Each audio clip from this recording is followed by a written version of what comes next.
Hello friends, welcome back to our channel మగువా. ఈరోజు అందరికీ తెలిసిన రెసిపీ అనండి చికెన్ గ్రేవీ ప్రెషర్ కుక్కర్లో ఎలా తయారు చేయాలో చూపించబోతున్నాను. ఇది రైస్లోకైనా, బిర్యానీలోకైనా, రోటీలోకైనా చాలా బాగుంటుంది. మనకి మామూలుగా చికెన్ కర్రీ చేసుకోవటం కన్నా ప్రెషర్ కుక్కర్లో చేసుకుంటే బాగా కుక్ అవుతుంది కాబట్టి పీస్ అనేది చాలా జ్యూసీగా చాలా బాగుంటుంది కర్రీ. ఈరోజు చికెన్ కర్రీని నేను నా స్టైల్లో చేయబోతున్నానండి. సో చాలా సింపుల్ అండ్ టేస్టీగా ఉంటుంది. ఒకసారి చేసుకొని తింటే మళ్ళీ ఇదే ప్రాసెస్లో చేసుకొని తింటారు. సో లేట్ చేయకుండా get in to the process. First మనం మ్యారినేషన్ ప్రాసెస్ చూద్దాం. సో దీనికోసం నేను ముందుగా 1/2 kg చికెన్ తీసుకున్నానండి. దీన్ని బాగా వాష్ చేసుకొని 30 minutes సాల్ట్ వాటర్లో ఉంచుకున్నాను. వాటర్ మొత్తం డ్రైన్ చేసుకొని ఇలా చికెన్ తీసుకుంటున్నాను. ఇందులో అప్పుడే దంచి పెట్టుకున్న అల్లం వెల్లుల్లి పేస్ట్ వేసుకుంటున్నాను. అల్లం వెల్లుల్లి పేస్ట్ ఎప్పటికప్పుడు మనం ఫ్రెష్గా దంచుకుంటేనే ఆ రెసిపీ టేస్ట్ అనేది బాగుంటుంది. సో నేను ఇది 1 టేబుల్ స్పూన్ వరకు యాడ్ చేసుకుంటున్నాను. అలాగే ఇందులో 1 teaspoon salt, 1/2 teaspoon పసుపు, 1.5 టీ స్పూన్ కారం, 1 tablespoon garam masala. Garam masala process నేను డిస్క్రిప్షన్లో ఇస్తానండి. 2 tablespoons fried onions, 1/2 cup పెరుగు, 1/2 కప్ పుదీనా కొత్తిమీర తరుగు, 1/2 నిమ్మకాయ, 1 టేబుల్ స్పూన్ ఆయిల్. నేను ఫ్రైడ్ ఆనియన్స్ ఫ్రై చేసుకున్న ఆయిల్ని ఇక్కడ యాడ్ చేశాను. ఇప్పుడు వీటన్నిటిని బాగా మిక్స్ చేసుకోవాలి. చికెన్కి బాగా కోట్ అయ్యేలాగా చికెన్ని మసాజ్ చేస్తూ మిక్స్ చేసుకోవాలండి.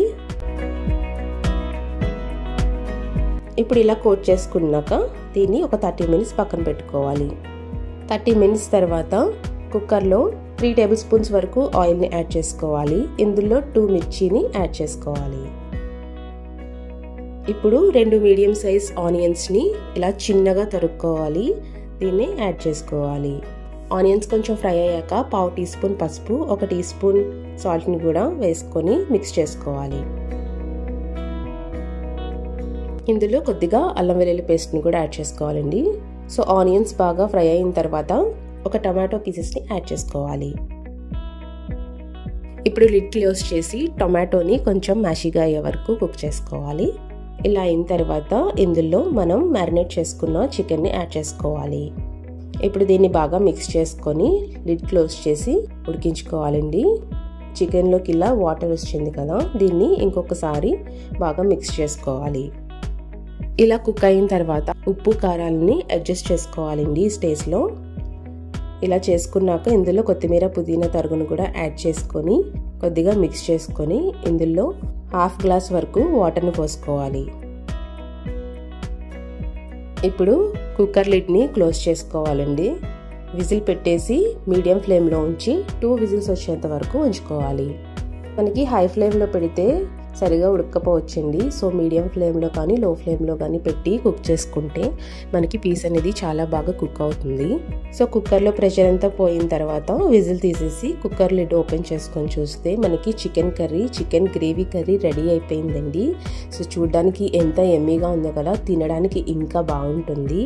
సో నాకైతే వాటర్ బాగా ఎక్కువగా ఉండటం వల్ల నేను ఇంకొంచెం వాటర్ పోయేంత వరకు దీన్ని కుక్ చేసుకుంటున్నాను. సో ఇలా చేసుకున్నాక నాకు చికెన్ గ్రేవీ రెడీ అయిపోయింది. దీన్ని ఇప్పుడు సర్వ్ చేసేసుకుందాం.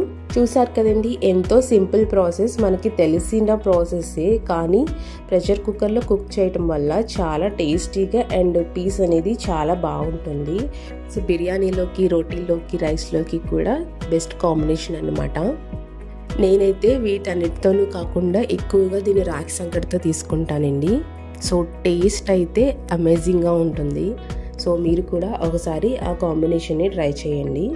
తప్పకుండా ఈ సండే అయితే మీ ఇంట్లో ఈ రెసిపీని ట్రై చేయండి. ఎలా వచ్చిందో మాకు కామెంట్ సెక్షన్లో కామెంట్ చేయండి. వీడియో నచ్చితే లైక్ చేయండి, షేర్ చేయండి. అలాగే మన మగువా ఛానల్ని సబ్స్క్రైబ్ కూడా చేసుకోండి. Thank you for watching.